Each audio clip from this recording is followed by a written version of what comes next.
300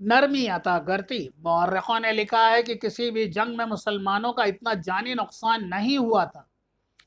اب ایک ہی بار 1200 مجاہدین شہید ہو گئے تو باقی مجاہدین پر جیسے غم کے پہاڑ آ پڑے۔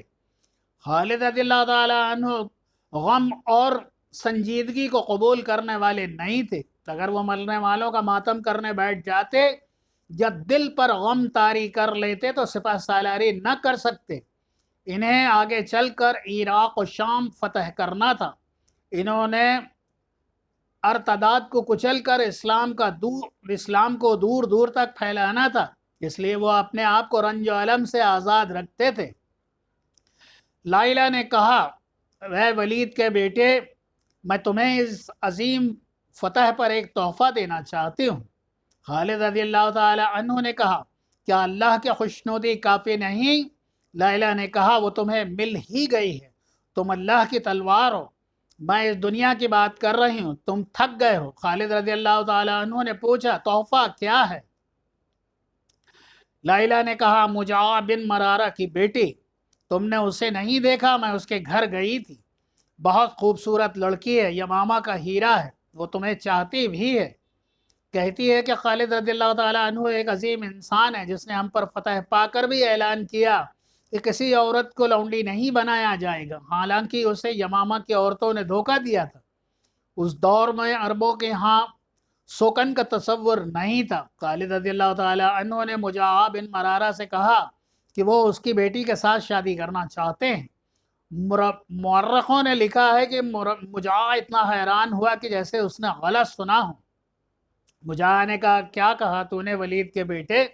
خالد رضی اللہ تعالیٰ عنہ نے کہا، میں تمہاری بیٹی سے شادی کرنا چاہتا ہوں، اور اپنی بات دہرائی، کیا خلیفہ ابو بکر ہم دونوں سے خفا نہیں ہوں گے؟ مجاع نے کہا، مجاع کے صحیح الفاظ یہ تھے، کیا خلیفہ ہم دونوں کی کمر نہ توڑ ڈالیں گے؟ خالد رضی اللہ تعالیٰ عنہ اسی پر اصرار کرتے رہے، وہ مجاع کی بیٹی کے ساتھ شادی کریں گے۔ آخر انہوں نے اس حسین و جوان لڑکی کو اپنے عقد میں لے لیا۔ یہ خبر مدینہ پہنچی تو خلافت المسلمین ابو بکر صدیق رضی اللہ تعالیٰ عنہ نے خالد رضی اللہ تعالیٰ عنہ کو خط لکھا، او ولید کے بیٹے، تمہیں کیا ہو گیا ہے کہ شادیاں کرتے پھر رہے؟ تمہارے خیمے سے باہر 1200 مسلمانوں کا خون بہہ گیا ہے، تم نے شہیدوں کا خون بھی خشک نہیں ہونے دیا۔ خالد رضی اللہ تعالی عنہ نے خط پڑھ کر زیر لب کہا، یہ عمر رضی اللہ تعالی عنہ بن خطاب کی کارستانی ہے، یہ معاملہ سرزنش کے خط پر ہی ختم ہو گیا۔ خلیفہ ابی بکر صدیق نے خالد رضی اللہ تعالی عنہ کو پیغام بھیجا کہ وہ یمامہ کے علاقے میں رہیں اور اگلے حکم کا انتظار کریں۔ خالد رضی اللہ تعالی عنہ مجاع کی بیٹی اور لیلہ کو ساتھ لے کر یمامہ کے قریب وادی وبر میں جا کر خیمہ زن ہوئے۔ 2 ماہ بعد انہیں اگلا حکم ملا۔ فروری 633 عیسوی یعنی پہلا ہفتہ ذی قعدہ ہجری کے ہفتے ایک دن خلیفہ ابو بکر صدیق سے ملنے ایک شخص آیا جس نے اپنا نام مسنا بن حارثہ شیبانی بتایا۔ خلیفہ کے لیے اور اہل مدینہ کے لیے وہ ایک غیر اہم بلکہ گمنام آدمی تھا۔ اگر کوئی شخص کسی بادشاہ کے دربار میں جاتا تو اسے وہاں سے نکال دیا جاتا، لیکن ابو بکر صدیق رضی اللہ تعالی عنہ کسی اقلیم کے بادشاہ نہیں بلکہ شہنشاہ 2 جہاں کے خلیفہ تھے، جن کے دروازے ہر کسی کے لیے کھلے رہتے تھے۔ یہ شخص جب خلیفہ ابو بکر صدیق رضی اللہ تعالیٰ عنہ کے پاس آیا، اس وقت اس کے چہرے پر تھکان اور شب بیداری کی گہری پرچھائیاں تھیں، کپڑوں پر گرد تھی اور وہ قدرتی روانی سے بول بھی نہیں سکتا تھا۔ امیر المومنین ابو بکر صدیق رضی اللہ تعالیٰ عنہ نے پوچھا، کیا مجھے کوئی بتا سکتا ہے کہ یہ اجنبی مہمان کون ہے؟ یہ شخص جس نے اپنا نام مسنا بن حارثہ بتایا ہی یہ معمولی آدمی نہیں، قیس بن عاصم منقرہ نے جواب دیا، امیر المومنین، اس کے یہاں آنے میں کوئی فریب نہیں، شہرت اور عزت جو اس نے پائی ہے وہ اللہ ہر کسی کو عطا کرے۔ ہرمز جو عراق میں فارس کا سالار ہے اور جس کی فوج کی دھاک بیٹھی ہوئی ہے، مسنا بن حارثہ کا نام سن کر سوچ میں پڑ جاتا ہے۔ امیر المومنین کسی اور نے کہا، آپ کا اجنبی مہمان بحرین کے قبیلہ بقر بن وائل کا معزز فرد ہے، یہ اسلام قبول کرنے والے ان لوگوں میں سے ہے جنہوں نے کفر اور ارتداد کی آندھیوں میں اسلام کی شمع کو روشن رکھا ہے، اور اس نے ہمارے سالار اعلیٰ بن ہرزمی کے ساتھ مل کر عراق کی سرحد کے علاقوں میں مرتدین کے خلاف لڑائیاں لڑی ہیں۔ امیر المومنین ابو بکر صدیق رضی اللہ تعالیٰ عنہ کا چہرہ چمک اٹھا۔ اب انہوں نے مسنا بن حارثہ کو بدلی ہوئی نگاہ سے دیکھا۔ ان کے ذہن میں عربی مسلمانوں کا وہ قبائل آ گئے جو ایرانیوں کے محکوم تھے، یہ عراق کے علاقے میں آباد تھے۔ یہ تھے بنو لخم، تغلب، ایاد، نمبرہ اور بنو شائبان۔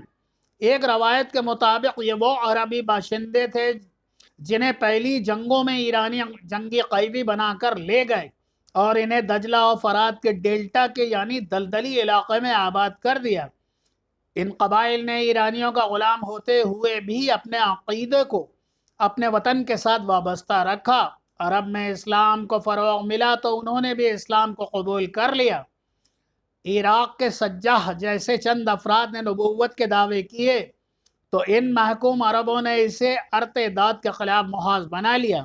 ادھر مسلمان ایک ایسی جنگی طاقت بن چکے تھے جن کے سامنے مرتدین اور کفار کے متحدہ لشکر بھی نہ جم سکے۔ میدان جنگ سے ہٹ کر مسلمان جو عقیدہ پیش کرتے تھے وہ دلوں میں اتر جاتا تھا۔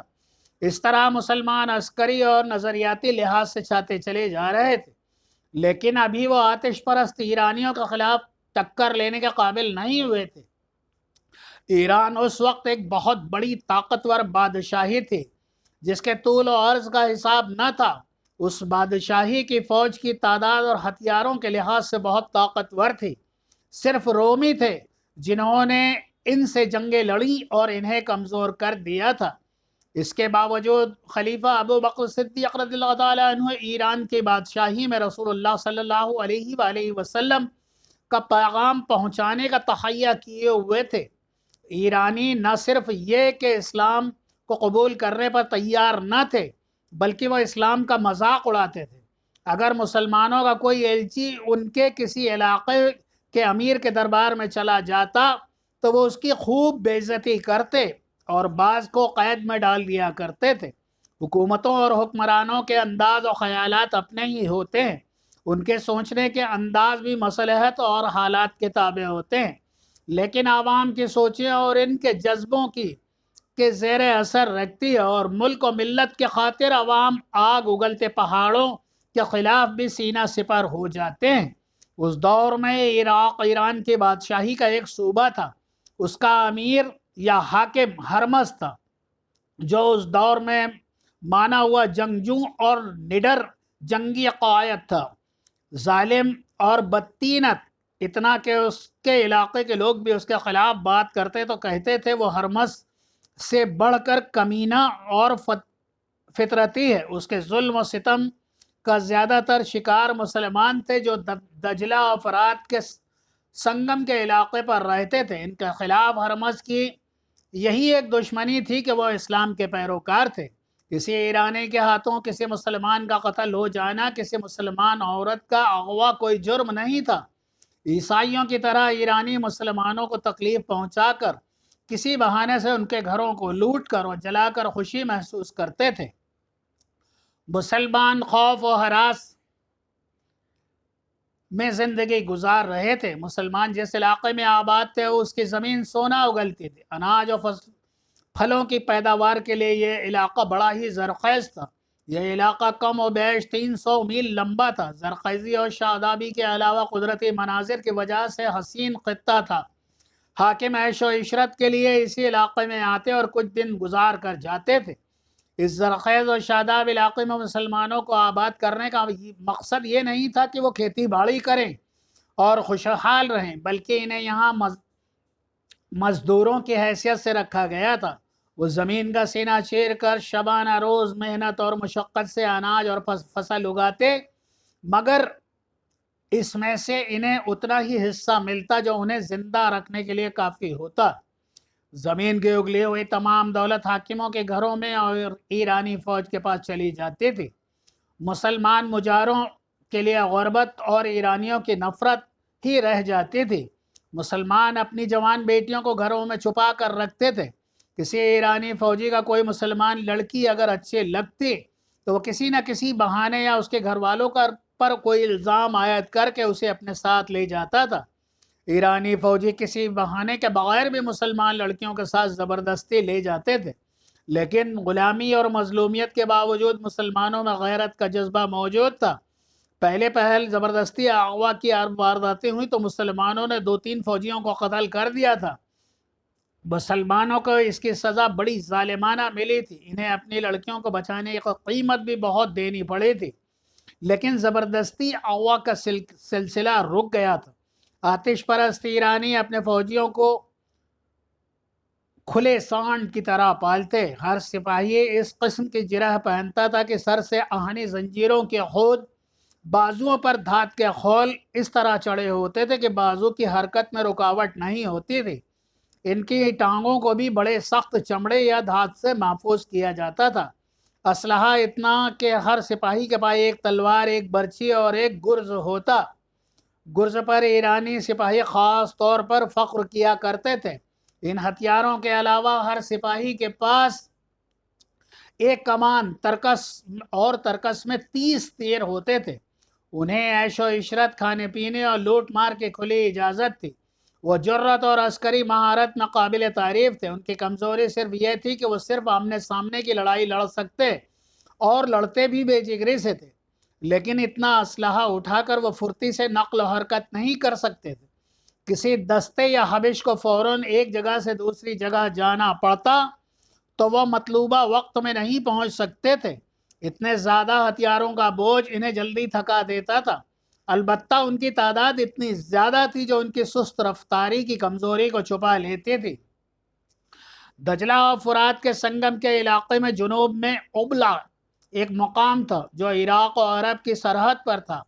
اس زمانے میں ابلا ایک شہر تھا۔ اس کے ارد گرد علاقے شاداب و سرسبز تھے۔ وہاں بڑے خوبصورت جنگل اور ہری بھری پہاڑیاں تھیں۔ یہ تاریخی اہمیت کا علاقہ تھا۔ آج بھی وہاں کھنڈرات بکھرے ہوئے ہیں جو بزبان خاموشی تاریخی کہانیاں سناتے ہیں۔ ہر کہانی عبرت نام ہے۔ اسی خطے میں ان قوموں کی تباہی اور بربادی کے بھی آثار موجود ہیں جنہوں نے عیش و عشرت کی زندگی کا مقصد بنا لیا تھا اور رعایا کو انسانیت کا درجہ نہیں دیتے تھے۔ خدا نے انہیں راہ مستقیم دکھانے کے لیے پیغمبر بھیجے تو ان لوگوں نے پیغمبروں کا مذاق اڑایا اور کہا، تم تو ہم میں سے ہو اور دنیا میں تمہاری حیثیت اور تمہارا رتبہ بھی کچھ نہیں، پھر تم خدا کے بھیجے ہوئے پیغمبر کس طرح ہو سکتے ہو؟ آخر اللہ تبارک و تعالیٰ نے انہیں ایسا تباہ و برباد کیا کہ ان کے محلات اور ان کی بستیاں کھنڈرات بنا دیے گئے۔ خدا نے ان کا تفصیلی ذکر قرآن مجید میں کیا اور فرمایا، کیا تم نے زمین پر گھوم پھر کر نہیں دیکھا کہ جو اپنی بادشاہی پر اتراتے تھے اور خدا کی سرکشی کرتے تھے، جو اونچے پہاڑوں پر اپنی یادگاریں بناتے تھے اور تاکہ ان کے نام ہمیشہ زندہ رہیں، وہ اب کہاں ہیں؟ اب زمین کے نیچے سے ان کے محلات اور پرانی یادگاروں کے کھنڈرات نکلتے ہیں۔ ان کے بعد بھی شکوہ شہنشاہ آئے، ایک کے بعد ایک اپنے کھنڈرات چھوڑتا چلا گیا۔ بابل کے کھنڈر بھی آج تک موجود ہیں۔ اس خطے میں اشوری آئے، ساسانی آئے، اور اب جب مدینہ میں ابو بکر صدیق رضی اللہ تعالی عنہ امیر المومنین تھے، دجلہ و فرات کے اس حسین اور عبرت انگیز خطے میں ایرانیوں کی طوطی بول رہی تھی۔ یہ آتش پرست قوم پہلی قوموں کی طرح یہی سمجھتی رہی کہ اسے تو زوال ہی نہیں آ سکتا۔ وہ محکوم کو خدا بنائے ہوئے تھے۔ ایک نوجوان مسلمان لڑکی نے اپنی سہیلی سے پوچھا، بنت سعود خدام نہیں آیا؟ زہرہ بنت سعود کی آنکھوں میں آنسو آ گئے۔ اس نے آہ بھر کر منہ پھیر لی تم کہتی تھی وہ تمہیں دھوکہ نہیں دے گا۔ سہیلی نے زہرہ سے کہا خدا نہ کرے وہ اس بدبخت ایرانی کے ہاتھ چڑھ گیا ہو۔ زہرہ بنت سعود نے کہا خدا نہ کرے وہ آئے گا، 4 دن گزر گئے ہیں، میں اس ایرانی کے ساتھ نہیں جاؤں گی، موت قبول کر لوں گی، اسے قبول نہیں کروں گی، خدام مجھے دھوکہ نہیں دے گا۔ سہیلی نے اسے کہا زہرہ کیا یہ بہتر نہیں ہوگا کہ تم اس ایرانی کمانڈر کو قبول کر لو؟ تمہارے خاندان کے لیے بھی یہ بہتر ہوگا، اور یہی ہے تاکہ تمہیں اپنا عقیدہ بھی برقرار رہے اور عمر بھی عیش میں گزرے۔ میں نے جس خدا کو دیکھ لیا ہے اسی کی عبادت کروں گی۔ زہرہ نے کہا آگ خدا نے پیدا کی ہے، آگ خدا نہیں ہو سکتی، میں خدا کی موجودگی میں اور کسی کی پرستش کیوں کروں؟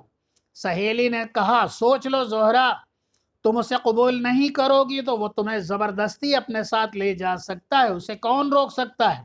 وہ شاہی فوج کا کمانڈر ہے، وہ تمہارے گھر کے بچے کو قید خانے میں بند کر سکتا ہے۔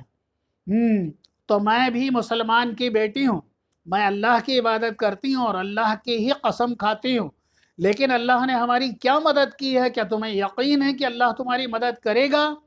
اگر اللہ نے میری مدد نہ کی تو میں اپنی جان لے لوں گی۔ زہرہ نے کہا اور میں اللہ سے کہوں گی کہ یہ لے، اگر میرے وجود میں جان تو نے ڈالی تھی تو واپس لے لے، اور اس کے آنسو بہنے لگے۔ زہرہ اپنے جیسے ایک خوبصورت جوان خدام بن اسد کو چاہتی تھی اور خدام اس پر جان نثار کرتا تھا۔ اس کی شادی ہو سکتی تھی، لیکن شمر ایرانی فوج کا کمانڈر تھا جس کی نظر زہرہ بنت سعود پر پڑ گئی تھی۔ اس نے اس لڑکی کے باپ سے کہا تھا کہ وہ اس کی بیٹی کو بڑی آسانی سے گھر سے لے جا سکتا ہے، لیکن ایسا نہیں کرے گا، میں تمہاری بیٹی کو مال غنیمت سمجھ کر نہیں لے جاؤں گا۔ شمر نے کہا اسے 2 گھوڑوں والی بگھی پر لے کر جاؤں گا جس پر دولہے اپنی دلہنوں کو لے جایا کرتے ہیں، تم لوگوں کو فخر سے بتایا کرو گے کہ تمہاری بیٹی ایک ایرانی کمانڈر کی بیوی ہے۔ زہرہ کے باپ نے کہا تھا لیکن یہ ایرانی کمانڈر تمہارا احترام ہم پر لازم ہے، اگر لڑکی تمہاری دلہن بن جائے گی تو ہم اسے نہیں روکیں گے۔ ایرانی کمانڈر نے اس نفرت سے جس سے وہ ہر مسلمان سے بات کیا کرتا تھا کہا تم غلیظ عربی، تو بیٹیوں کو زندہ دفن کر دینے والے قوم سے ہے اور کہتا ہے کہ شادی کا فیصلہ تیری بیٹی خود کرے گی۔ زرتشت کی قسم، اگر تیری بیٹی نے اپنا ہاتھ میرے ہاتھ میں نہ دیا تو میں تجھے اور تیری بیٹی کو ان کوٹریوں میں بند کر دوں گا جن میں کوڑھی بند ہیں، بہت تھوڑی مہلت دوں گا بوڑھے۔ اس نے بڑی زور سے قہقہا لگایا اور اس کے ساتھ 3 گھڑ سوار تھے۔ اس سپاہی نے اسے دھکا دے کر کہا مدینہ بہت دور ہے بدبخت بوڑھے، تیرا امیر المومنین تیری مدد کو نہیں آئے گا۔ زہرہ کے باپ اور اس کے بھائیوں کو معلوم تھا کہ وہ ایران کے ایک سپاہی کے حکم دلی نہیں کر سکتے، اور پھر یہ تو ایک کمانڈر تھا۔ انہیں یہ بھی معلوم تھا کہ شمر کی بیٹی کو اٹھوا بھی سکتا ہے، وہ کچھ بھی نہیں کر سکتے، لیکن اس خطے کے مسلمانوں کے دلوں میں آگ کے پجاریوں کے لیے جو نفرت تھی وہ انہیں مجبور کر رہی تھی کہ وہ ان کے غلام ہوتے ہوئے بھی ان کے غلامی نہ کریں، اس کا انجام چاہے کتنا ہی بھیانک کیوں نہ ہو اسے برداشت کریں۔ انہیں اپنے اللہ پر بھروسہ تھا، زہرہ اور خدام کو ملنے سے کوئی نہیں روک سکتا تھا۔ وہ پھلوں کے باغات میں کام کرتے تھے۔ جس روز شمر زہرہ کے گھر آیا تھا اس کے اگلے روز زہرہ خدام سے ملی اور خوف زدہ لہجے میں اس نے خدام کو بتایا تھا کہ ایرانی کمانڈر کیا دھمکی دے گیا ہے۔ زہرہ نے پوچھا ہم یہاں سے بھاگ نہ چلیں؟ خدام نے جواب دیا نہیں، اگر ہم بھاگ گئے تو یہ بدبخت تمہارے اور میرے خاندان کے بچے کو قتل کر دیں گے۔ زہرہ نے پوچھا پھر کیا ہوگا؟ خدام نے کہا جو اللہ کو منظور ہوگا۔ زہرہ نے جھنجھلاتے ہوئے لہجے میں کہا اللہ، خدا اے اللہ، جو خدا ہماری مدد نہیں کر سکتا۔ خدام نے اسے ٹوکتے ہوئے کہا زہرہ، اللہ اپنے بندوں کو امتحان میں ڈالا کرتا ہے، بندے خدا کا امتحان نہیں لیتے۔ خدام گہری سوچ میں کھو گیا۔ یہ تو ہو ہی نہیں سکتا کہ اس آتش پرست شمر کا مقابلہ کرو، زہرہ نے کہا۔ خدام گہری سوچ میں کھویا رہا۔ زہرا نے کہا سوچتے کیا ہو، تم اس شخص کو قتل تو نہیں کر سکتے، ہمارے سامنے ایک ہی راستہ ہے۔ خدام نے کہا خدا نجات کا راستہ بھی دکھا دے گا۔ زہرا نے کہا تمہیں ایک اور راستہ میں دکھاتی ہوں، مجھے اپنی تلوار سے قتل کر دو اور تم زندہ رہو۔ خدام نے کہا تھوڑی سی قربانی دو، میں اس نفرت کا اندازہ کر سکتا ہوں جس شمر کے خلاف تمہارے دل میں بھری ہوئی، لیکن اس پر یہ ظاہر کرو کہ تم اسے پسند کرتی ہو، اسے دھوکے میں رکھو، میں کچھ دنوں کے لیے غائب ہو جاؤں گا۔ زہرا نے پوچھا کہاں جاؤ گے اور کیا کرنے جاؤ گے؟ خدام نے کہا مجھ سے ہر بات نہ پوچھو زہرا، میں اللہ کی مدد حاصل کرنے کے لیے نکل رہا ہوں۔ خدا کی قسم، خدام زہرا نے اس کے کندھے پر ہاتھ رکھ کر کہا اگر تم نے مجھے دھوکہ دیا تو میری بدروح تمہیں چین سے جینے نہیں دے گی، میں ایک دن کے لیے بھی اس کافر کی بیوی بن کے نہیں رہ سکوں گی۔ اس کے بیوی بننے کا مطلب یہ ہے کہ تم سے اور تم ہی نہیں میرا مذہب بھی چھن جائے گا۔ اگر تم مذہب کی اتنی پکی ہو تو خدا ہے بزرگ برتر ہماری مدد کو ضرور آئے گا۔ خدام نے کہا، زہرا نے مایوسی کے لہجے میں کہا خدام میں مذہب کی تو پکی ہوں اور اللہ پر میرا عقیدہ متزلزل ہوتا چلا جا رہا ہے۔ خدام اور کچھ اور ہی کہنے لگا تھا کہ باغ میں کام کرتے ہوئے لوگوں میں ہڑبونگ سی مچ گئی۔ 3-4 آدمیوں نے خدام کو پکارا، زہرا اٹھی اور وہاں سے پودوں میں غائب ہو گئی۔ خدام نے اٹھ کر دیکھا کچھ دور پرے ایرانی کمانڈر شمر اپنے گھوڑے پر سوار تھا۔ اس نے دور سے ہی کہا کہ خدام کو اس کے پاس بھیجا جائے۔ خدام آہستہ آہستہ چلتا شمر کے پاس چلا گیا۔ شمر نے گھوڑا روک کر دور سے کہا تیز چلو۔ خدام نے اپنی چال نہ بدلی۔ شمر نے ایک بار پھر گرج کر اسے تیز چلنے کو کہا، لیکن خدام اپنی رفتار میں ہی چلتا رہا۔ شمر گھوڑے سے کود کر اترا اور کولہوں پر ہاتھ رکھ کر کھڑا ہو گیا۔ باغ میں کام کرتے ہوئے مسلمان دم بخود دیکھتے رہے، انہیں معلوم تھا کہ شمر خدام کی ہڈلی پسلی ایک کر دے گا، لیکن خدام اس کے سامنے جا رکا تو شمر نے ہاتھ بھی نہ اٹھایا۔ شمر نے خدام سے حقارت کے لہجے میں کہا دیکھ کمینے انسان، میں تمہارے باپ پر اور تمہاری جوانی پر رحم کرتا ہوں، آج کے بعد میں تمہیں اس لڑکی کے ساتھ نہ دیکھوں۔ خدام نے پوچھا اگر تم نے مجھے اس لڑکی کے ساتھ دیکھ لیا تو کیا ہوگا؟ شمر نے پوچھا پھر میں تمہارے منہ پر 2 تھپڑ نہیں ماروں گا بلکہ تمہیں درخت کے ساتھ الٹا لٹکا دوں گا، جاؤ میری نظروں سے دور ہو جاؤ۔ شمر گھوڑے پر سوار ہوا اور چلا گیا۔ خدام وہیں کھڑا اسے دیکھتا رہ گیا۔ خدام کسی نے اسے بلایا، ادھر آ جاؤ۔ پھر اس نے 3-4 آدمیوں کی آوازیں سنائی دیں، آ جاؤ خدام آ جاؤ۔ وہ پیچھے مڑا اور لوگوں کے پاس جا کر رکا۔